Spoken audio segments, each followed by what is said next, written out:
What's going on, podcast fam? I am super excited to get into this second part of the studio tour of the Humble Home Studio, as I like to call it. I'm going to be diving into some keyboards and some synths that I use around here and how I run them into the new Tascam Model 12 that I have, the settings that I use as an USB audio interface, and then how I run that into my current DAW, which is Ableton Live Lite. If this is your first time joining me, I'm so excited to have you here. This is Creative Progress. My name is Wes Nile, and this is my personal journal of how I make and create music and media and how I post it online and all the different tools and techniques that I use to do so. And this is all to inspire you to do the same thing, not to go out and run and buy the latest and greatest gear, but to do maybe a little bit of more menu deep diving, maybe hop on some of those forums for the gear that you do have.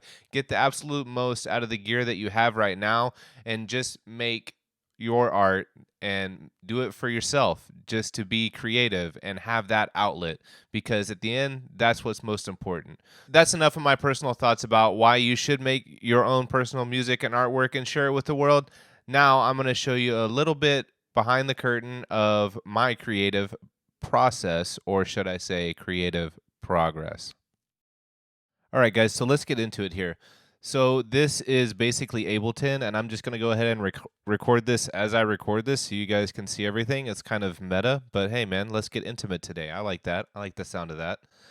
So this is my first audio track, and I do have this kind of set up in a different way, but don't pay attention to the names here.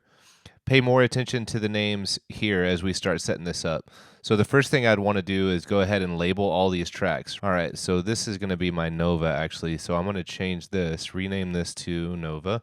Number 4 is going to be my Crave. Yep, so there's my Crave right there.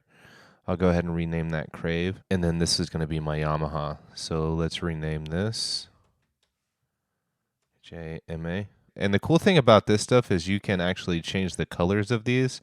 So I'm going to go ahead and change the colors of these guys to their actual color of the instrument. So my Nova's blue. I'll just do it kind of a gray, although that kind of makes it look like a dead color. So I don't know. We'll just do purple. Vocals pink. Yamaha brown. How about that? Okay. Vocals pink, Yamaha brown. That's what we're going to go with. I'm going to hop down here and I'm going to show you how I have this set up in the Tascam now. All right. So here is my Tascam 12, and we've taken a look at this. I've done a little bit of a deep dive in it, but this is how I have it set up here.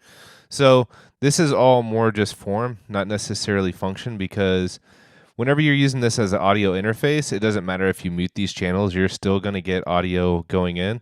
So as you can see, well, I'll zoom out on this so that you can actually see that I'm still recording and it's still capturing the audio. You can see it right there. But even if I was to mute this channel, you don't hear it here, but you can see that it's going to go ahead and record still over to the right. So we're still getting audio in. But I'm going to use this so I can still hear it in my headphones. It's always going to record no matter what, because we're using it as an audio interface, not necessarily as the actual for the live application right now. I hope that makes sense. So section 2 is going to be for my Yamaha piano, and it goes up through here. And I have this set up in the menu. I believe it's going to be under mixer. And then we'll go to USB send point. So this is going to control everything that happens coming out of the USB and then into the actual DAW itself. So the way I have this set up right now is all post EQ. So everything is coming through EQ. So as you can see here, if I start to mess with the EQ, you're going to hear all that come through in the mix. So now I have my low frequencies turned all the way up, and then I also have my highs, everything turned up. So if I want to get a little more low end on the mix, then that's how I adjust that. So this is a high frequency, this is low frequency, and this is mids. And just tune it to taste. Let's talk about the Yamaha first, shall we? All right, one thing that I feel is worth mentioning is the way Ableton works is if you want to start recording different tracks, then you have to activate these these different tracks here. So whenever this is illuminated, that means that these tracks are active and ready to start recording. And then you can see once I activate these tracks, now we're recording each one of these separately.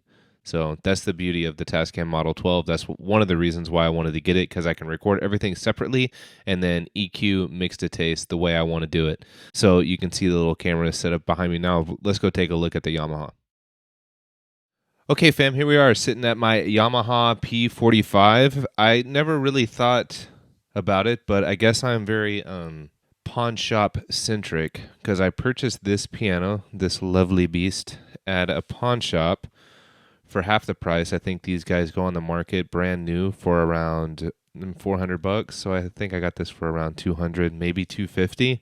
It didn't come with a few elements, so I had to buy the music stand, and then I also had to buy a sustain pedal, which you can't see, it's off camera, but it's chilling here. You can see my leg moving right there. This is a pretty sweet piano. It has weighted keys. It does have speakers, so I don't necessarily have to have it plugged in. Of course, I have it plugged into the board right now so that we can hear it whenever I begin to play it.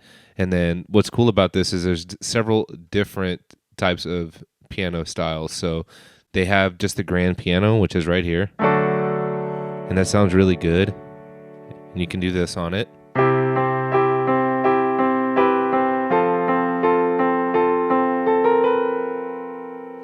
And this is a piano that I use to actually do the John Lennon cover. If you want to do a deep dive onto my channel, you can check that out, and that'd be pretty sweet. But I did cover that song. And then there's also more of a honky tonk style piano. So I don't really know too much honky tonk. I guess this could be considered honky tonk.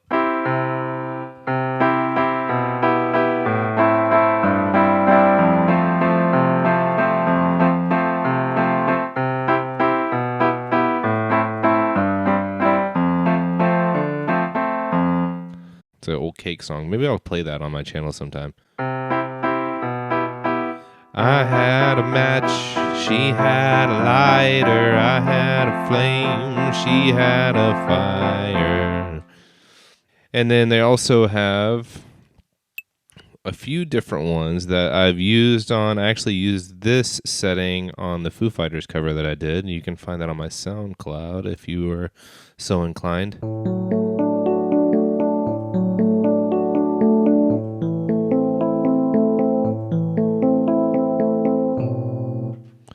And then there's another kind of an E piano sound, which I probably could have used that one as well, just to layer it, but I didn't. And then the organs.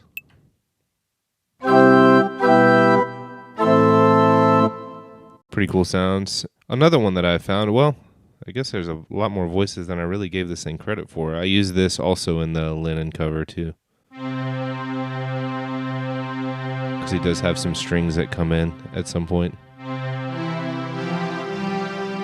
So I like that sound as well. That's a good one, especially for sampling. If you were to sample, you could use the strings on that. This is my piano. I mostly use it just for the grand piano sound, and I love the sound of it. So, moving on. All right, yeah, so I don't know the rules 100%. I don't know if you're supposed to see that or not, but that's what I'm using to get my other angle. And we're going to get this super weird, like, high shot, but I needed it so I could show you this beauty. This is the second one we're going to talk about. This is my Mini Nova, which has many different functions, but I primarily use it as kind of a synth pad that I use in the background for a lot of stuff. There's a lot of different string settings and things like that I use on it, but just to give you kind of an idea of what this guy does, he makes these pretty little background noises that you can put in different things.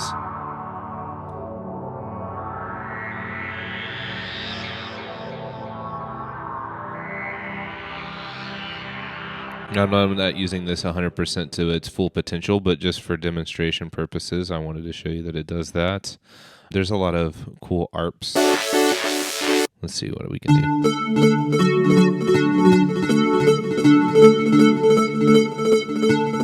But you can do a whole bunch of different things with it. So this keyboard here is the answer to the Micro Korg.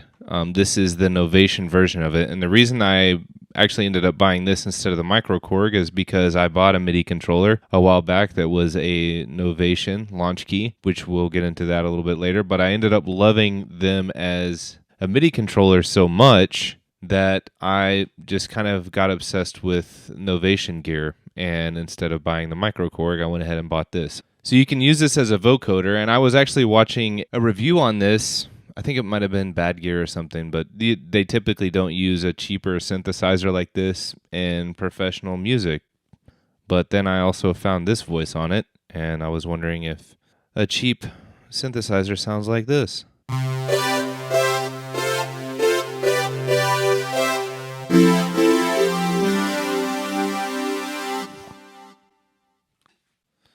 Didn't think so. I'm going to get into the last synthesizer. This is the Behringer Crave. Behringer is known for making relatively inexpensive gear. I never touched on these headphones, but these headphones are also Behringer. I'm not a big proponent of buying the most expensive studio monitors that you can find. I've always just thought if your music sounds good in a nice or reasonably priced headphones, you should be okay. Now, there'd probably be a lot of people out there that don't agree with me, but that's okay. I've always just thought, make your mix, go listen to it in the car. If you want to make a few tweaks after listening into the car, then, go ahead and be my guest. But I always just try to crank out my stuff, and if it sounds good in my headphones, I'm putting it out, and that's it. So take that for what it's worth. The big difference between the Behringer Crave and the Mini Nova is this is mostly analog, and this guy is more of a digital synth here. Another big difference is that this is polyphonic, meaning that you can play more than one note at a time, whereas the Crave just plays one note. I primarily use this as a bassline generator.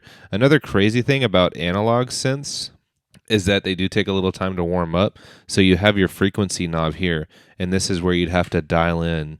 Let me pull out my trusty tuner here. This is where you'd have to dial in the actual pitch of the notes that you're hitting. So there's a basic keyboard right here that you can use, and you can also control this through MIDI, but just for sake of argument, here's middle C. You're pressing middle C. I do have it tuned already, but so there's your C.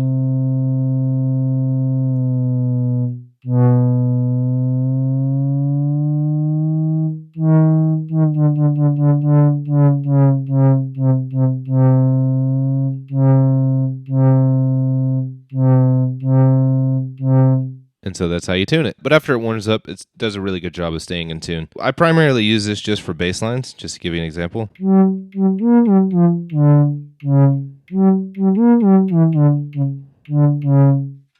Cool thing about this also is it has a bunch of different knobs. There's a guy out there that does a really excellent job of explaining how you can get the absolute most out of this Behringer Crave. I'm not that guy. I will find the link though, and I will put it in the episode show notes so that you can check them out. Very cool. Another good thing that I like about this is the glide function. I like how it goes. So that's fun. It has a bunch of other unique features. You can program the decay to give it a little bit more sustain if you want to do something like that. I always thought that sounds cool. I like sustain, a good sustain. Well, they call it decay here. Sustain is more of how long it lasts whenever you're putting your finger on it. So if you have less sustain and you're pressing this, it'll only play for a moment. But if you have sustain all the way up, it will stay on for as long as you hold the key down.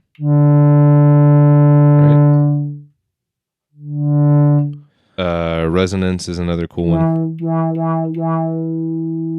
And you can also control the amount of resonance with the LFO, the rate of resonance.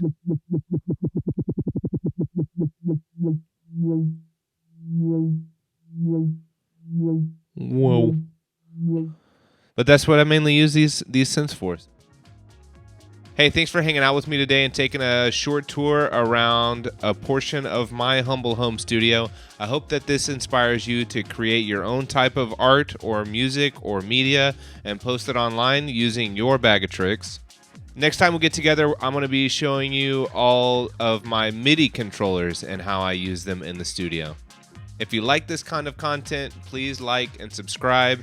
And you can also find the audio versions streaming on Spotify and iTunes as well. Leaving a review or a message on any one of those platforms helps me out way more than you could possibly know. And I appreciate you hanging out. Until next time, I'm Wes Nile. Keep creating and keep progressing.